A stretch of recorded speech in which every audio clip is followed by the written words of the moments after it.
dengan maksimal akan berbicara, akan menjamah setiap pribadi pada hari ini, meruntuhkan segala tembok-tembok yang dibangun oleh keangkuhan manusia dan yang menentang akan Allah.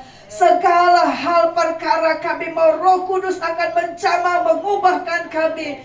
Kami mohon Roh Kudus akan tolong kami untuk kami bisa menyembah Tuhan dengan benar pada hari ini. Dan kami bersyukur pada hari ini kami ada oleh karena kasih karunia-Mu. Sebab itu biarlah kiranya Roh Kudus menjamah, firman-Mu menjamah, mengubahkan, mendidik kami, membaharui kami ya Tuhan.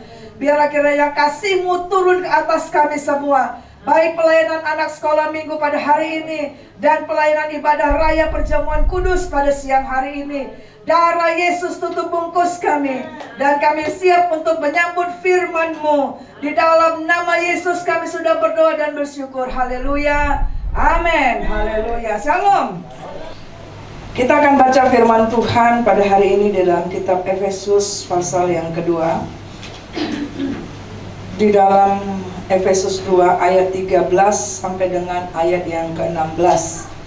Efesus 2 ayat 13 sampai dengan 16. Tetapi sekarang di dalam Kristus Yesus, kamu yang dahulu jauh sudah menjadi dekat oleh darah Kristus.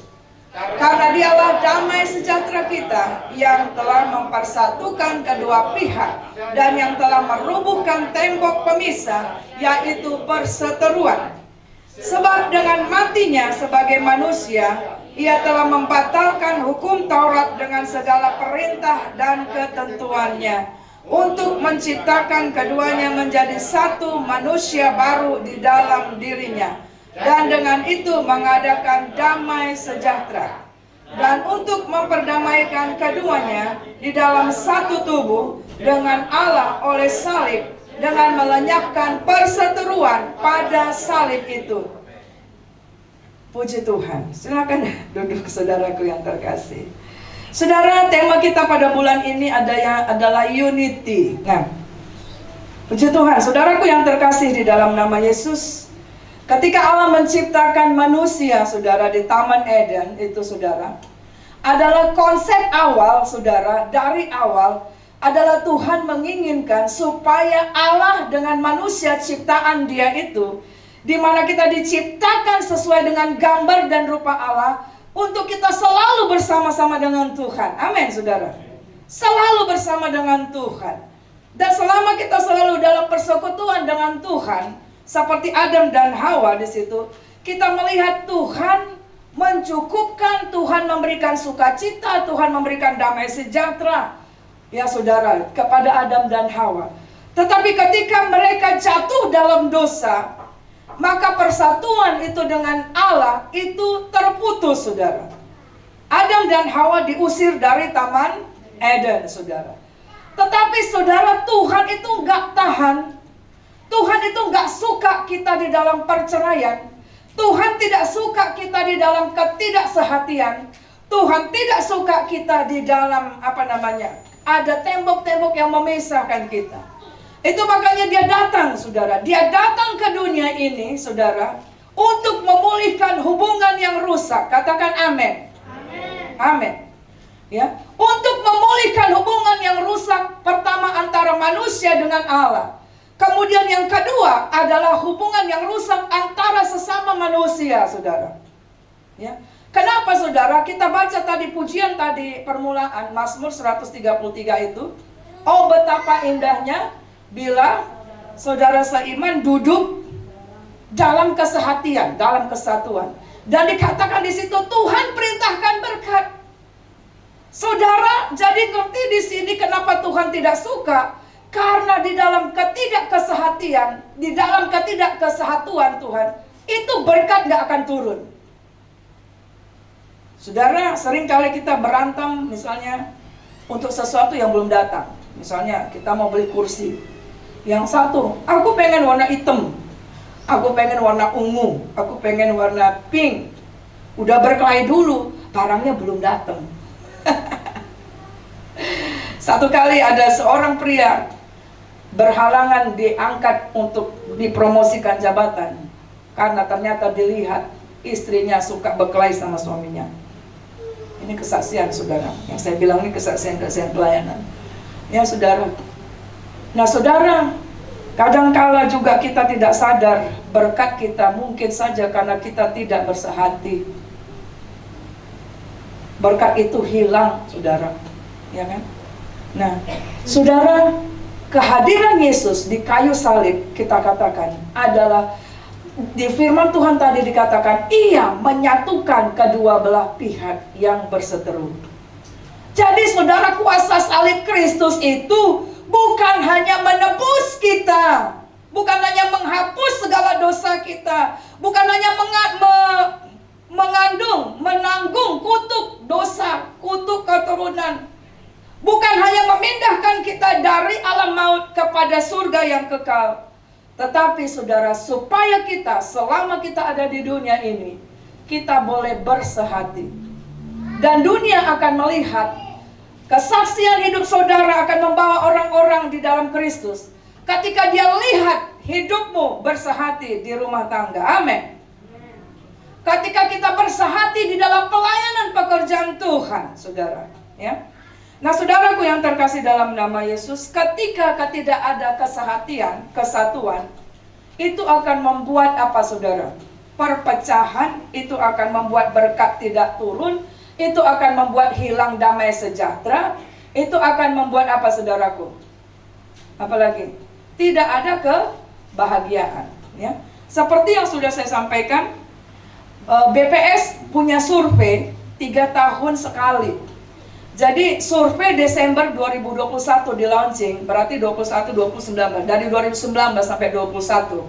Disebutkan ternyata provinsi di mana kita tinggal ini gak ada orang yang bahagia. Ternyata termasuk Sumatera Utara termasuk provinsi yang paling tidak bahagia penduduknya. Yang dikatakan penduduknya gak bisa berdampak. Tidak ada kepuasan, jadi kebahagiaan itu dari hidupnya gak bisa berdampak. Kemudian gak pernah puas dalam hidupnya, ya.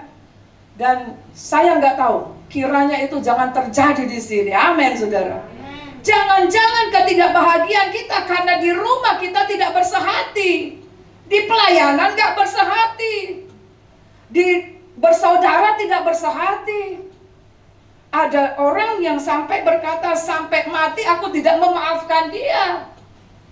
Kok kita lebih dari Tuhan? Tuhan aja memaafkan kita, mengampuni kita, menerima kita apa adanya, sebrengsek apapun, sekotor apapun kita. Tuhan terima kita, tapi kita kenapa lebih kejam daripada Tuhan? Padahal kita mau diampuni, tapi kita tidak mau mengampuni. Sumatera tidak masuk, saudara. Dan saudara tahu 10 provinsi yang paling bahagia yang mana, saudara? Yang jauh-jauh di sana, saudara. Di antaranya Papua, Maluku. Sebentar siang saya akan berangkat terbang ke Maluku, tapi besok sampainya. Saking jauhnya. Ya, saudara. Ternyata mereka bahagia. Nah, saya nanti akan belajar di sana kenapa mereka bahagia. Coba saudara, ketika saudara ngemudikan mobil, sepeda motor, atau jalan kaki, saudara akan gampang sungut-sungut. Karena kenapa? Tiba-tiba wah, emosi saudara, ya kan? Nah, saudara, pada hari ini mari kita akan belajar.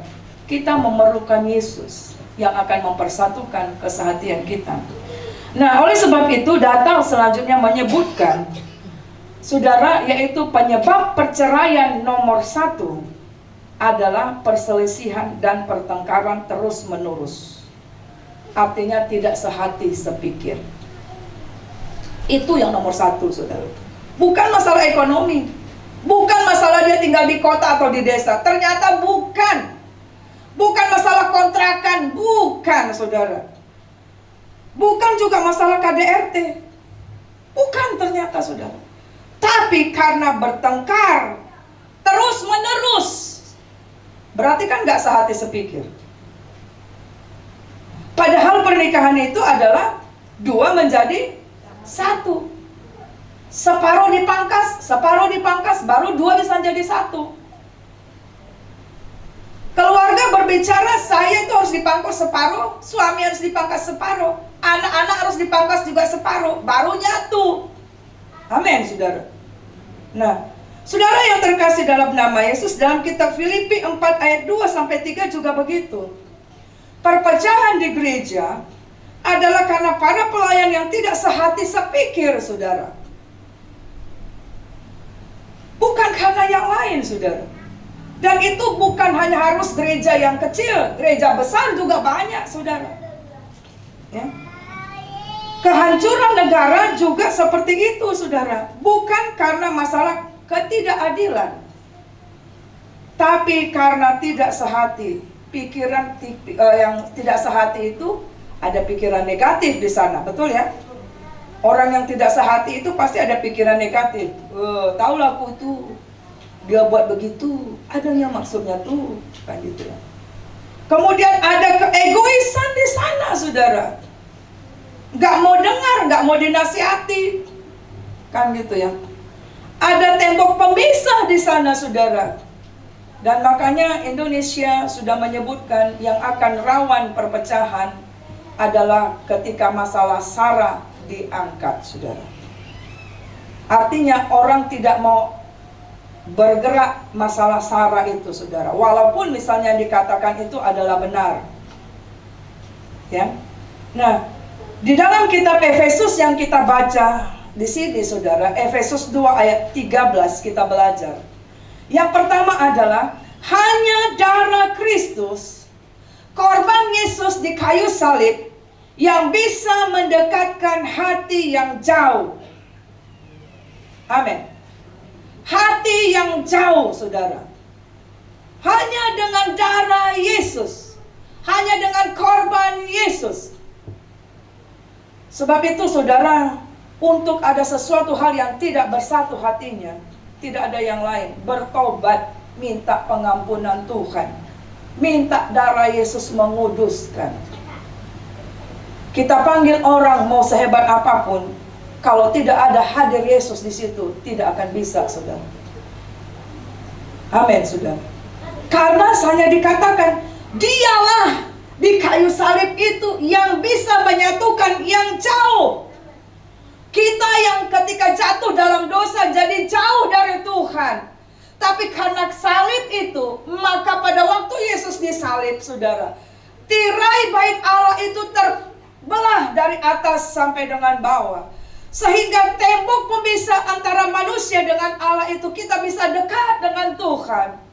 Itu makanya dikatakan Tuhan ngomong sama kita, kalau engkau berdoa, sebutkan Bapa kami yang di surga. Amin. Iya, saudara. Artinya kedekatan itu terjadi. Amin. Bapa. Itu siapa yang mengerjakannya? Hanya korban Yesus di kayu salib. Amin, saudara. Nah, oleh sebab itu, maka kita akan mengerti di dalam Matius 18 ayat 20. Coba kita akan baca. Yuk. Sebab di mana 2 atau 3 orang berkumpul dalam namaku, di situ aku ada di tengah-tengah mereka. Doa bersepakat. Tuhan katakan, di mana 2 atau 3 orang berkumpul di dalam namaku, aku ada di tengah-tengah mereka. Artinya, saudara, hanya dengan korban Yesus di kayu salib, dan setiap hari kita menghadirkan Tuhan, itulah doa. Itulah pembacaan firman Tuhan. Itulah mezbah doa, menghadirkan Tuhan. Ketika engkau saling berdoa satu dengan yang lain, suami, istri, orang tua, anak, walaupun kita banyak pikiran yang berbeda, ada rasa-rasa yang berbeda, tapi lihat, Tuhan bisa akan tetap menjaga keutuhan rumah tangga kita. Amin. Benar, saudara. Demikian juga, saudaraku, di dalam gereja. Kalau gereja itu sudah tidak ada doa, pelayan-pelayan tidak ada doa, saudara, itu nggak lama. Makanya kita ada yang namanya doa rantai.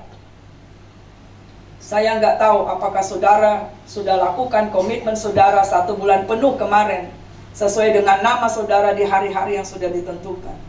Kalau belum, mengertilah ayat firman Tuhan ini.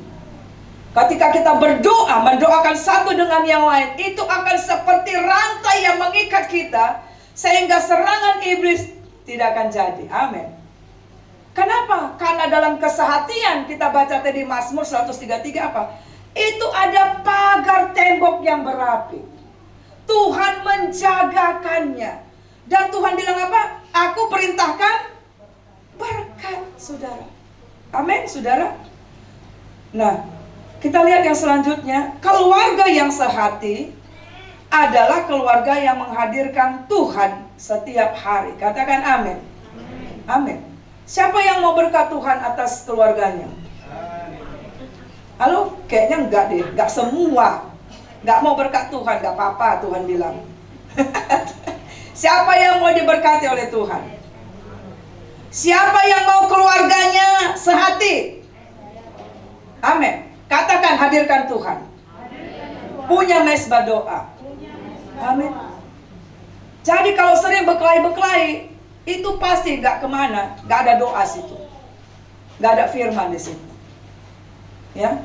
Nah, kemudian kita lihat gereja yang kuat adalah di mana jemaat dan pelayannya dan gembalanya itu bersehati sepikir. Dan iblis tidak suka sehati sepikir. Kenapa, saudara?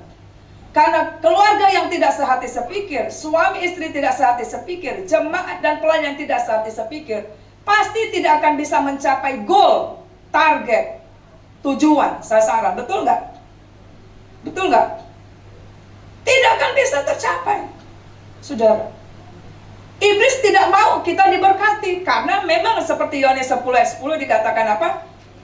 Pencuri datang untuk mencuri. Dia suka mencuri damai sejahteramu, membunuh kesehatanmu, membinasakan. Jadi kita harus ngerti ini, saudara. Untuk menghandle-nya adalah dengan doa, baca firman, menjaga kesehatan dan keutuhan. Amin. Dan itu hanya dilakukan oleh darah Yesus di kayu salib yang mendekatkan yang jauh menjadi dekat. Ada di sini yang hatinya menjauh? Gak ada, puji Tuhan. Amin, saudara. Ya, nah saudaraku yang terkasih, di sini dikatakan gereja yang kuat adalah jemaat dan pelayan sehati sepikir, menghadirkan Tuhan, ada doa bersama. Ya, sehati sepikir bukan berarti kita harus sama, bukan. Ya, bukan. Tetapi di dalam banyak keragaman kita dari latar belakang yang berbeda, pendidikan yang berbeda, status ekonomi yang berbeda, sosial berbeda, tapi kita bisa disatukan, dan yang menyatukan itu hanya Yesus. Amin, saudara. Hanya kasih Yesus, saudara. Yang lain gak bisa. Amin, saudara. Yang kedua kita belajar di sini dalam Efesus 2 ayat 14. Hanya Yesus yang bisa memberikan damai sejahtera. Ketika Tuhan Yesus bangkit, saudara, saudara perhatikan kitab Injil. Selalu dia ketika ketemu setiap orang, ketika jumpa si Maria Magdalena, ketemu murid-muridnya, selalu yang pertama dia bilang apa? Damai sejahtera bagimu. Ketika kabar kesukaan itu, ketika malaikat Tuhan mengabarkan tentang kelahiran Yesus, apa yang dikabarkan malaikat? Damai sejahtera bagimu. Nah, apa maksudnya ini? Hanya Tuhan yang bisa memberikan damai sejahtera. Loh, apa hubungan damai sejahtera dengan sehati? Kalau hati saudara tidak damai, kita nggak bisa bersehati. Betul apa enggak? Ya. Gak ada sejahtera di sini, berarti di situ ada apa? Ada gawal, ada tengkar, ada rasanya benci, ada semuanya. Kita nggak mungkin bisa bersehati kalau nggak ada damai. Nah, kehadiran Tuhan yang bisa membuat kita damai sejahtera. Kalau kita tidak mengalami damai sejahtera, saya yakin saudara bekerja pun nggak bagus. Betul apa enggak? Pernah nggak saudara keluar dari rumah, dalam hati saudara sedang berantem, nggak ada damai? Di pekerjaan saudara atau sepanjang hari itu apa yang terjadi? Apa? Atau anak-anak juga emosi, ya kan, saudara? Nggak mungkin maksimal, saudara. Mungkin saudara gitu keluar rumah langsung, wah, tancap gas, tet, gitu. Nah, saudara, Mari kita akan baca dulu juga Ibrani 13 ayat 20.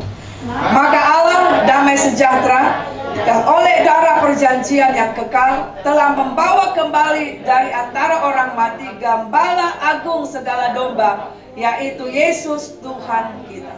Lihat saudara, hanya dengan darah anak domba yang bisa mengembalikan damai sejahteramu. Amin saudara. Jadi ketika kita setiap bulan itu ada perjamuan yang kudus, itu maknanya saudara, bukan hanya ditebus dengan darah Yesus, tapi kita tahu korban Yesus di kayu salib memulihkan damai sejahteramu, sukacitamu, kekuatanmu. Makanya waktu menerima tubuh dan darah Kristus perjamuan itu harus diakui bahwa kita terima Yesus sebagai Tuhan dan Juru Selamat, bahwa tubuhnya yang terpecah, darahnya yang tercurah memulihkan kesehatian, memulihkan kesatuan, memulihkan sukacitamu, memulihkan damai sejahteramu. Amin.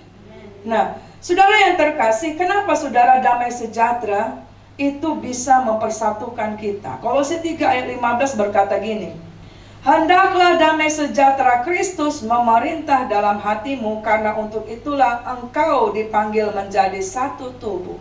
Nah, Kolose 3 ayat 15 di sini ternyata berkata, damai sejahtera Kristuslah yang membuat kita menjadi satu tubuh.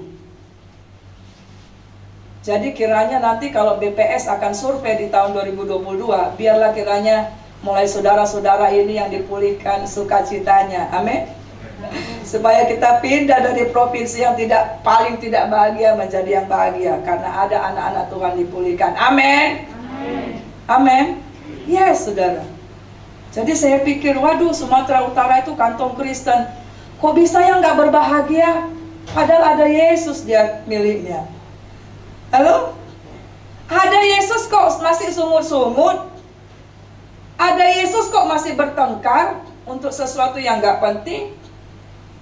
Kok gak sehati? Padahal itu semua adalah dari Tuhan. Kan gitu. Nah, kita mau mengubah dengan kehadiran saudara dimanapun. Saudara harus membawa damai sejahtera Kristus. Amin. Amin. Jangan sampai kita ada di mana kita membawa pertengkaran. Ya. Amin. Tapi membawa damai sejahtera. Kehadiran saudara ditunggu-tunggu. Kalau saudara hadir rasanya damai. Harus gitu saudara. Berarti saudara berdampak. Tapi kalau kehadiran saudara tidak disukai anakmu, tidak disukai suamimu, istrimu, waduh, cilaka 12. Ya, mana korban Yesus itu? Ya kan? Mana makna perjamuan itu? Kita nggak boleh terima tubuh Yesus itu hanya sebagai sakramen, sebagai rutinitas.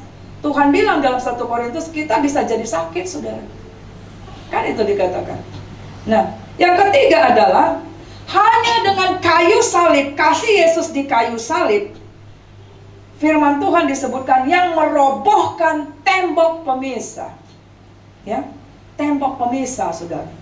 Di dalam kitab Efesus itu disebutkan. Tembok pemisah berbicara, nah ini gambar tembok pemisah di Yerusalem. Jadi waktu saya 2013 itu belum ada itu, saudara. 2012, ya. Belum ada itu, sekarang udah ada, saudara. Ya. Nah, saudara, tembok pemisah berbicara komunikasi yang terputus, hati yang menjauh, itu hanya bisa diselesaikan oleh kuasa salib Kristus. Nah, Tuhan akan tolong kita. Amin, saudara. Dan ayat itu berkata, hanya kasih Kristus saja yang bisa menghancurkan tembok pemisah, yang menghancurkan keegoisan kita. Ketika kita datang kepada Tuhan, hanya itu yang bisa menghancurkan kesombongan kita, karena kita tahu kita hidup karena Tuhan hari ini. Amin. Apa yang kita bisa nikmati itu karena Tuhan. Kalau kita mengatakan yang tidak baik, kita harus bertanggung jawab kepada Tuhan. Kita tahu ada Tuhan, kita takut melakukannya. Yang keempat adalah Efesus 2 ayat 15-17. Kita akan membaca ini. Kasihnya di kayu salib yang bisa menyatukan kedua pihak. Jadi ketika ada kasih Yesus di dalam hatimu, kita bisa menerima orang lain apa adanya. Amin. Bukan ada apanya. Tanpa itu kita nggak bisa. Ya. Ada banyak jenis kasih. Kasih eros itu karena nafsu. Kasih filia itu persaudaraan. Ya, mungkin sama-sama Kristen. Kasih storge karena satu darah. Ya, mungkin satu marga. Tapi kita harus memiliki kasih Yesus yang seutuhnya. Kasih di kayu salib itu kita bisa menerima satu dengan yang lain. Amin. Yuk kita baca 15. 1, 2, ya. Sebab dengan matinya sebagai manusia, ia telah membatalkan hukum Taurat dengan segala perintah dan ketentuannya, untuk menciptakan keduanya menjadi satu manusia baru di dalam dirinya, dan dengan itu mendamaikan. Saudara lihat, salib Kristus berbicara untuk mempersatukan keduanya bersama dengan Kristus. Jadi salib Kristus berbicara, kita diperdamaikan, kita bersatu dengan Tuhan. Makanya itu perjamuan itu berbicara bahwa tubuh Yesus masuk dalam tubuh kita, kita bersekutu dengan Dia. Amin. Kalau kita sudah bersekutu dengan Dia, Dia ada di dalam hidupmu, seharusnya kita tidak lagi jatuh bangun dalam dosa. Amin. Amin. Yes, itu saudara. Ya, kita baca ayat 16. Dan untuk memperdamaikan keduanya di dalam satu tubuh dengan Allah oleh salib, dengan melenyapkan perseteruan pada salib itu. 17. Ia datang dan memberitakan damai sejahtera kepada kamu yang jauh, dan damai sejahtera kepada mereka yang dekat. Nah, saudaraku yang terkasih, itu makanya saudara saya sebutkan, semua orang membutuhkan Yesus. Karena tidak ada seorang pun di dunia ini yang mau rumah tangganya pecah. Gak pernah ada orang yang mau diberkati cita-citanya supaya cerai. Ada gitu? Gak pernah ada. Ya. Tapi kenapa bisa terjadi? Karena keluarga itu tidak menghadirkan Yesus. Nah, ya. Karena semua orang butuh kesatuan dan kesehatian. Nah, saudara, sebentar kita akan masuk perjamuan. Mari kita akan baca 1 Korintus 11 ayat 26 sampai dengan 28. Sebab setiap kali kamu makan roti ini dan minum cawan ini, kamu memberitakan kematian Tuhan sampai Ia datang. Jadi barang siapa dengan cara yang tidak layak makan roti maupun minum cawan Tuhan, ia berdosa terhadap tubuh dan darah Yesus. Karena itu, hendaklah tiap-tiap orang menguji dirinya sendiri, dan baru sesudah itu makan roti dan minum dari cawan. Jadi supaya kita jangan melecehkan makan roti, terus kita sembarangan kita kasih sama anak kecil, kagak ngerti, bahaya saudara. Ya nggak boleh bermain-main, itulah sakramen. Sakramen itu artinya Tuhan yang mengajarkan kita untuk diteruskan. Nah, perjamuan kudus adalah dikatakan di situ memberitakan kematian Tuhan sampai Ia datang.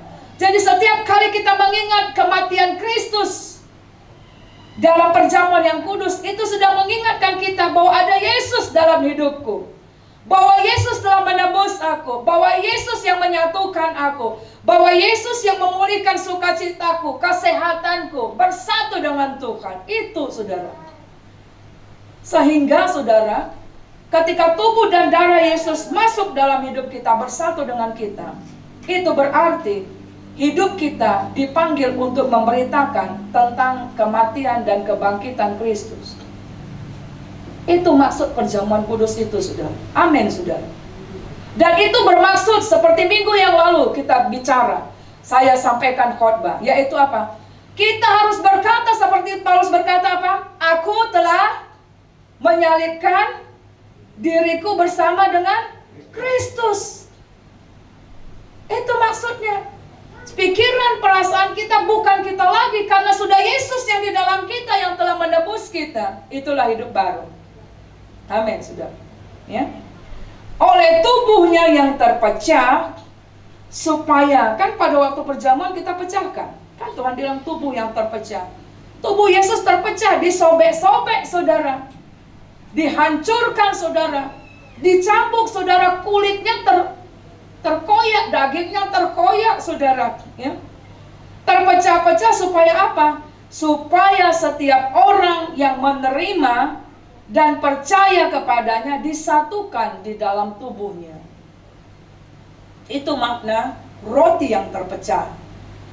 Kemudian darah itu, cawan itu berbicara, oleh darahnya dia mengampuni dosaku, dosamu, menebus kita. Jadi diampuni, kemudian kita ditebus. Sehingga iblis tidak bisa mendakwa kita. Kita dibenarkan, kita dikuduskan. Dan kemudian mempersatukan kita kepada Bapa dan kepada sesama. Meruntuhkan tembok pemisah oleh dosa. Nah, saudaraku yang terkasih dalam nama Yesus, kesatuan hati, kesatuan pikiran, ya, itu tidak mudah untuk dilakukan. Betul apa enggak? Kenapa? Karena ada karakter daging yang berdosa. Tetapi hanya Allah yang bisa melakukannya. Hanya Allah yang bisa melakukannya. Itulah kenapa Allah harus menjadi manusia. Sehingga karakter dosa daging ini bisa ditaklukkan, ya saudara. Dan itu adalah karya salib. Amin, saudara. Saya mau kasih ilustrasi dulu sedikit. Coba saudara punya tangan begini. Punya tangan. Coba semua lepas semua. Apa yang kau pegang lepas dulu. Oke. Lihat ke jari tangan kita ini. Apa yang paling tinggi? Jari mana yang paling tinggi di antara 5 jarimu? Hah? Ada yang ininya paling tinggi? Kelingkingnya? Enggak. Ada yang jari manisnya? Ada yang jari tengah yang paling tinggi? Telunjuk? Enggak. Ini jempol? Enggak. Paling tinggi tengah, sepakat? Itu berbicara, saudara, ketika Kristus yang mengepalai kita, Kristus yang menjadi tujuan utama kita, saudara, Yesus yang ambil alih dalam hidup kita, akan bisa mempersatukan jari-jari kehidupan kita di dalam satu tubuh dan berkat Tuhan tercurah. Amin, saudara. Tapi pada saat engkau jauh dari Tuhan, kasih karunia Tuhan, engkau lepas meninggalkan Tuhan, ya, maka saudara tidak akan bisa terjadi mujizat dalam hidupmu. Terutama akan merusak kesehatian. Saya pengen tanya, saudara yang punya cincin pernikahan, saudara letakkan di mana waktu tukar cincin? Coba lihat dulu jari saudara. Di mana? Jari manis, ya? Bukan jari telunjuk. Bukan jempol. Bukan. Kelingking. Jari manis. Masih ada cincinnya? Coba bangkit diri dulu, berdiri. Semua bangkit berdiri. Sekarang begini. Yang tengah saudara beginikan. Tutup. Satukan ke semua jari saudara. Yang tengah ditutup. Udah, semua buka. Ya, supaya saudara ingat bahwa hanya Yesus yang bisa menyatukan kita. Ya, udah belum? Yang di tengah. Nah, sekarang yang tengah tutup, bisa nggak jempol dibuka? Coba saudara buka. Bisa, mudah. Telunjuk bisa? Kelingking bisa? Ini apa nih? Ya, ini apa nih? Kelingking bisa? Sekarang coba buka kamu punya jari manis. Serius? Nggak bisa? Ya? Nggak bisa kan? Nah, iya saudara. Tanpa Yesus tidak akan bisa menyelesaikan masalah kesehatan, masalah unity. Amin. Amin, saudara. Ya. Mari kita akan berdoa. Mari kita akan bersemangat, saudara. Kita bersama-sama nyanyikan pujian.